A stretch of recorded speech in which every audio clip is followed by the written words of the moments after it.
আসসালামু আলাইকুম সবাইকে পবিত্র মাহে রমজানের শুভেচ্ছা রইল। Welcome back to my channel পাতিয়া ব্লগ থেকে। আমি ফাহিমা বোলা জেলা থেকে আরও একটা নতুন লাইফস্টাইল ব্লগ নিয়ে আমার প্রাণের প্রিয় আপু ভাইয়াদের সামনে হাজির হয়েছি। কেমন আছেন সবাই? আশা রাখছি যে যেখান থেকে আজকে আমার ভিডিওটি ওয়াচ করবেন সবাই অনেক বেশি ভালো আছেন, সুস্থ আছেন। আর আপনাদের দোয়ায় আমি আমার পরিবারের সকল সদস্য নিয়ে অনেক বেশি ভালো আছি। তো সবাইকে সম্পূর্ণ ব্লগটা দেখার রিকোয়েস্ট করে আমি আমার আজকের ভিডিওটি ডাইনিং টেবিলে কিছু গিফট এবং অনলাইন থেকে মাল আনলাম, সেগুলো একটু শেয়ার করব, তা থেকে শুরু করলাম। তা আমি কিন্তু অনলাইন থেকে একটা ছোট টেবিলের মানে রানার বলেন আর ক্লথ বলেন অর্ডার করেছি। এটা চায়না প্রোডাক্ট। তো এটা হচ্ছে হালকা আকাশি কালারের ভিতরে ব্লু কালার ফুল। তো দেখতে অনেক বেশি ভালো লাগে। আপনাদের কাছে কেমন লাগে টেবিল ক্লথ আমাকে জানাবেন। এটার দাম নিয়েছে 500 টাকা আর অনলাইন ফি নিয়েছে 150 টাকা। এটা আমি নীলুফা শিমুলাপুর পেজ থেকে নিয়ে এসেছি। তারপর এই যে একটা স্যুপ সেটের বাটি, এটা আমার হাজব্যান্ড গিফট পেয়েছে। উনি তো কলেজে চাকরির পাশাপাশি বিজনেস করেন কীটনাশকের। তো বিভিন্ন সময় বিভিন্ন মানে সার ওষুধের ব্যবসার মানে ইয়া থেকে আম, কি বলবো আর মানে যে কোনো ইয়া ডিলার থেকে ওনাকে গিফট করে এবং দাওয়াত দিয়ে খাওয়াই।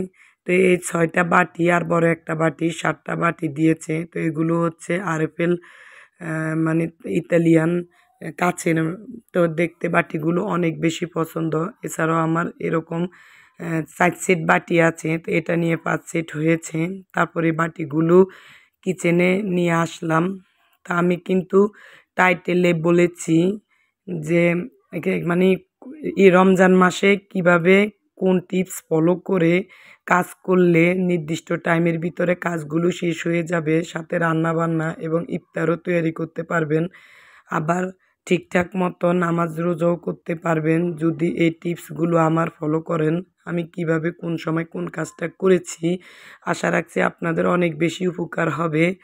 তো আমি স্ট্যান্ড মানে পানি থালাবাটি ধুয়ে আমি যে স্ট্যান্ডারে রাখি সেখান থেকে থালাবাটিগুলো সুন্দর করে গুছিয়ে রেখেছি আর বক্সগুলো উপরে রেখেছি, সে অংশটা একটু শেয়ার করলাম। তো এখন কিন্তু সকাল 8টা বাজে। আমি 8টা ঘুম থেকে উঠে কিন্তু ব্লগটা শুরু করেছি। তারপর যে বাটিগুলো গিফট পেয়েছে সেগুলো ধুইয়ে এখন আমি স্ট্যান্ডারে পানি জড়তে রেখে দেব। তারপর হচ্ছে কিচেনটার পুরা মানে গ্যাসের চুলার কাউন্টার টপটা পরিষ্কার করব। তা আমি কিন্তু থালাবাটি ধোয়ার পরে একটা শুকনা ন্যাকড়া দিয়ে এইভাবে সিঙ্কটা সুন্দর করে পরিষ্কার করি, এতে করে পানি থাকে না, তাড়াতাড়ি শুকিয়ে যায়। তারপর গ্যাসের চুলার পাশে যেই হলুদ মরিচের জার, এছাড়াও আরও আমার বিভিন্ন প্রয়োজনীয় যে সিরামিকের জারগুলো আছে ওগুলো একটু খুব সুন্দর করে পরিষ্কার করে নেব। দেখা গেছে আমি 2-3 দিন পর পর এগুলো খুব সুন্দর করে পরিষ্কার করি, এতে করে তেল ছিটছিটে ভাবটা থাকে না। তো দেখতে থাকেন সবাই।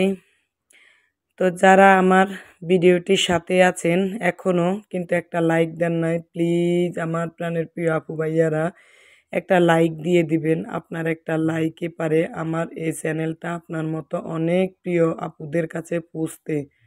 আর যারা অলরেডি এই কাজটি করেছেন তাদের সবার প্রতি রয়েছে অনেক বেশি ভালোবাসা। তা আমি কিচেনের এই যে যে জারগুলো মানে পুরো কিচেনের কাউন্টার টপের মানে যে অংশে আমি জার রাখি বা গ্যাসের চুলার পাশে, এগুলো কিন্তু প্রতি দৈনিকে আমি একবার না একবার পরিষ্কার করি। আর দেখা গেছে সপ্তাহে একদিন ডিপ ক্লিন করি। তা আজকে কিন্তু খুব সুন্দর করে ক্লিন করে নিয়েছি। এখন হচ্ছে গ্যাসের চুলার পাশে যে টাইলস আছে ওটা কিন্তু তেল চিটচিটে হয়ে যায়। তারপর অফ ক্যামেরায় কিন্তু গ্যাসের চুলাটাও পরিষ্কার করে নিয়েছি। তারপর চলে আসলাম অপর পাশে কাউন্টার টপের উপরের অংশে বাকি যে জারগুলো আছে সেগুলো আমি কিছুটা অফ ক্যামেরায় পরিষ্কার করব আর কিছুটা ক্যামেরার সামনে করব। তো দেখা গেছে এভাবে পরিষ্কার করলে রান্নাঘর খুব বেশি পরিষ্কার থাকে আর কাজের বেশি আগ্রহ জাগে। তা আমি 1 ঘন্টার ভিতরে কিন্তু কিচেনের এই সম্পূর্ণ কাজগুলো থালাবাটি ধুইয়ে জারগুলো পরিষ্কার করে গুছিয়ে নিয়েছি। তো দেখা গেছে রান্নাঘর যদি ক্লিন থাকে বা যে কোনো জার পরিষ্কার থাকে তো দেখতে অনেক বেশি ভালো লাগে, এতে করে কাজের আগ্রহ বাড়ে। এটা আমার কাছে মনে হয়, আপনাদের কাছে মনে হয় কি জানি না। আর আমরা যেহেতু নারীরা দিনের বেশিরভাগ সময়ে কিচেনে থাকি, তো কিচেনটা একটু পরিষ্কার থাকলে মনটা একেবারে ফ্রেশ থাকে। তো এখন সকাল ৯টা বাজে, ৮টা থেকে ৯টা পর্যন্ত ১ ঘন্টার ভিতরে আমি কিন্তু কিচেনের সম্পূর্ণ কাজটা কমপ্লিট করে নিয়েছি। তারপরে এর ভিতরে কিন্তু আমি ঘরটা অফ ক্যামেরায় ঝাড়ু দিয়ে পরিষ্কার করে নিয়েছি। তারপর ছেলের বেডরুমও কিন্তু গুছিয়ে নিয়েছি। হয়তোবা আপনাদের সাথে শেয়ার করলাম না। তারপর এখন বাজে 10:30। আমি কিন্তু টাইমও বলে দিচ্ছি যে কিভাবে আপনারা রমজান মাসে মানে কাজ করবেন, তারপর ঘর পরিষ্কার করবেন, প্লাস রান্না করবেন, সাথে ইফতারির আয়োজন করবেন। আজকের ভিডিওতে তা নিয়ে আলোচনা থাকছে। ভিডিওটি শেষ পর্যন্ত দেখবেন। এখন 10:30 বাজে, আমার মেয়ে ঘুম থেকে উঠেছে। তো ওর আজকে কিন্তু ভাত তরকারি কিছুই নাই, যেহেতু আমাদের বাসায় সবাই রোজা রাখে। মানে আমার ছেলে, আমার হাজব্যান্ড আর আমি। ছোট মেয়ে ও রাখে না, ওর যেহেতু 5.5 বছর বয়স। তো ওর জন্য নাস্তা তৈরি করার জন্য চলে এসেছি। তো এখানে আমি ওর জন্য সাবু জাল দিয়ে নেব। তো এটা কিন্তু আমি আগে ফুটন্ত গরম পানিতে জাল দিয়ে তারপর ঠান্ডা পানি দিয়ে ধুয়ে নিয়েছি। এভাবে সাবু দানার জাল মানে তৈরি করলে আমার মেয়ে অনেক বেশি পছন্দ করে। তো এখানে আমি কিন্তু বেশি পরিমাণে দুধের গুঁড়া দিয়ে দিয়েছি। আর সেই ধুয়ে রাখা সাবুদানাটা দিয়ে দিলাম। আর 2টা দারচিনি, একটা এলাচ আর 2টা তেজপাতা দিয়ে দিয়েছি। এর আগে কিন্তু আমি পরিমাণ মতো চিনি দিয়ে দিলাম। তো যাই হোক, এখন সাবুদানাটা তৈরি করা হয়ে গেছে। তো আমার মেয়ে কিন্তু মাশাল্লাহ সাবুদানা অনেক বেশি পছন্দ করে।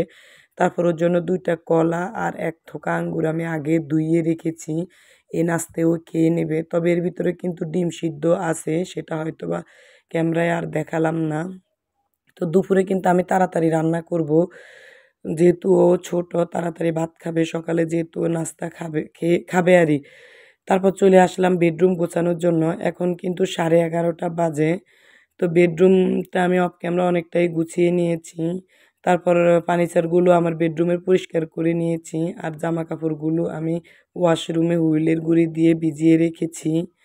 তো বেডরুম 2টার একটা অফ ক্যামেরা আগে গুছিয়ে নিয়েছি, আর একটা এখন ক্যামেরার সামনে গুছিয়ে নিয়েছি। তারপর চলে আসলাম ড্রেসিং টেবিলের সামনে।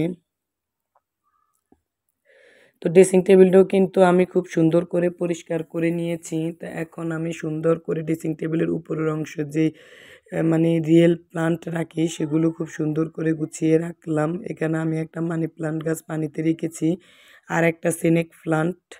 তো এই তো খুব সুন্দর করে গুছিয়ে নেওয়া হয়ে গেছে। তো প্রায় কাজ করতে করতে ঘর গোছানো যে মানে সব কিছু রেডি করতে করতে আমার 12টা বেজে গেছে। তো এখন আমি মানে গোসল করব। তো গোসল করে নামাজ পড়ে কিন্তু আমি মানে ইবাদত করে চলে আসলাম এখন দুপুরে রান্না করার জন্য। তো দুপুরে রান্নাটা আমি 2:30টার দিকে শুরু করেছি।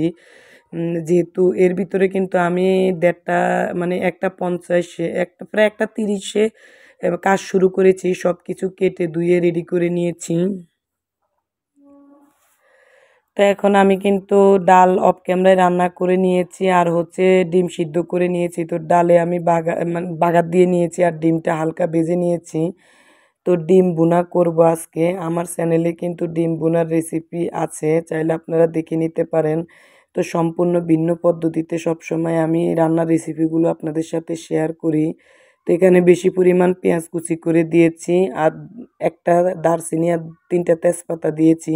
আর এই যে আমি এখানে গ্রেভি করে নিয়েছি 2টা টমেটো, আদা, রসুন, পেঁয়াজ আর কাঁচামরিচ ব্লেন্ডারে। তো এই ডিম মানে ডিম কারি তৈরি করার এই বিশেষত্বই হচ্ছে টমেটো, আদা, রসুন, পেঁয়াজ গ্রেভি করলে মানে ব্লেন্ডার করলে অনেক বেশি ভালো লাগে। এর ভিতরে আমি পরিমাণ মতো লবণ, হলুদ আর মরিচের গুঁড়া দিয়ে দিলাম। এখন এটাকে আমি সুন্দর করে কষিয়ে নেব। তারপর তেলটা যখন মশলার উপরে আসবে তখন আমি এই পর্যায়ে এসে ডিমটা দিয়ে দেব। আর এই পাশে কিন্তু আমি ভাতটা বসিয়ে দিয়েছি। তো 3:30টার ভিতরে কিন্তু আমার দুপুরের রান্নাগুলো প্রায় কমপ্লিট হয়ে গেছে। তারপর আমি মানে বাকি কাজগুলো করেছি। তো এখন হচ্ছে আমি ডিমের ভিতরে পরিমাণ মতো গরম পানি অ্যাড করছি। তারপর আমার অফ ক্যামেরায় ডিমটা বোনা হয়ে গেছে। এর ভিতরে আমি ধনেপাতা দিয়ে দিয়েছি। তো আমি কিন্তু শর্টকাটে রান্নাগুলো শেয়ার করতেছি আপনাদের মাঝে। আর টাইম বলতেছি যে কোন টাইমে কোন কাজটা করলে তাড়াহুড়া করে শেষ হয়ে যাবে। তো আমার কিন্তু ডাল ডিম ভাত হয়ে গেছে। এখন আমি মানে পাঁচ স্পেশালি তরকারি দিয়ে দেশি শিং মাছ রান্না করব। তো দেখতে থাকেন সবাই, এই তরকারিটা অনেক বেশি মজা হয়েছে। তো আমি এখানে বেশি পরিমাণ রসুন আর পেঁয়াজ দিয়ে দিয়েছি, রসুনটা থেতো করে দিয়েছি, আর 3টা কাঁচামরিচ দিয়েছি ফালি করে। তো লবণ দিয়েছি। আর এই যে দেখেন এই শিং মাছ আমি ধুয়ে রেডি করে নিয়েছি ওই প্রথম রান্নাগুলোর ফাঁকে ফাঁকে। আর এখানে আমি একটা কসুরলতি নিয়েছি মোটা, আর 2 পদের বরবটি নিয়েছি, সিমের বিচি নিয়েছি, কাঁচা টমেটো নিয়েছি, আর আলু নিয়েছি। ওই যে বললাম পাঁচ স্পেশালি তরকারি, তো এভাবে দেশি শিং মাছ দিয়ে কিন্তু পাঁচ স্পেশালি তরকারি বোনা করলে অনেক বেশি ভালো লাগে। আর এখানে পরিমাণ মতো হলুদ মরিচ আমি একটা বাটিতে পানি দিয়ে গুলিয়ে নিয়েছি। তো মাছ মানে মশলাটা কষানোর পরে কিন্তু আমি মাছগুলো দিয়ে দিয়েছি। তো মাছটা কিন্তু আমি কষিয়ে বাটিতে তুলে রাখবো, তা না হলে তরকারির বাড়ির সাথে কিন্তু মাছটা ভেঙে যাবে। তো অফ ক্যামেরায় কিন্তু মাছটা আমি কষিয়ে নিয়েছি। এখন প্রত্যেকটা মাছ তুলে নিয়ে আমি এর ভিতরে সবজিগুলো দিয়ে দেব। তো সবজিগুলো দেখতে কিন্তু অনেক সুন্দর, রান্না করে যখন খেয়েছি তখন অনেক বেশি মজা লেগেছে। তারপর অল্প একটু পানি দিয়ে সবজিটা আমি কষিয়ে নিয়েছি। তো অফ ক্যামেরায় কিন্তু আমি কষিয়ে নিয়েছি অনেকটাই। এখন আমি মাছটা দিয়ে অল্প একটু পানি দিয়ে দেব, যেহেতু সবজিটা আগে অনেকটাই সিদ্ধ হয়ে গেছে। তো ওই দিক দিয়ে ওই পাশের চুলায় কিন্তু আমি বুট ভাজতে বসিয়ে দিয়েছি। আজকে কিন্তু আমার ছেলে নাই, তাই আমার ইফতারিটা তৈরি করা হবে না। শুধু বুট আর 2 পদের ফল আর খেজুর দিয়ে শরবত দিয়ে ইফতারি করব। আমার মেয়ে আর আমি, আমার ছেলে কিন্তু ওর নানা বাড়িতে বেড়াইতে গেছে। তো ফাইনালি আমার শিং মাছের তরকারিটা হয়ে গেছে। তো ডিম বোনার চেয়েও কিন্তু শিং মাছের তরকারিটা অনেক বেশি মজা লেগেছে। আর এই শিং মাছের সাথে যেগুলো তরকারি দিয়েছি, সব তরকারি আমার শাশুড়ি আমার জন্য পাঠিয়েছে। অনেকগুলো তরকারি নিয়ে এসেছে। তা আমি সেখান থেকে 5 পদের তরকারি থেকে অল্প অল্প করে দিয়েছি। তা আমার বুট ভাজাটা হয়ে গেছে, আমি ধনেপাতা দিয়ে দিলাম। তো আমার বিকেল 4টার সময় কিন্তু সম্পূর্ণ রান্নাটা কমপ্লিট হয়ে গেছে। সবার সুস্থতা কামনা করে আমি ভিডিওটি এ পর্যন্ত রাখলাম। দেখা হবে নেক্সট ভিডিওতে নতুন কোনো লাইফস্টাইল ব্লগ নিয়ে। আল্লাহ হাফেজ।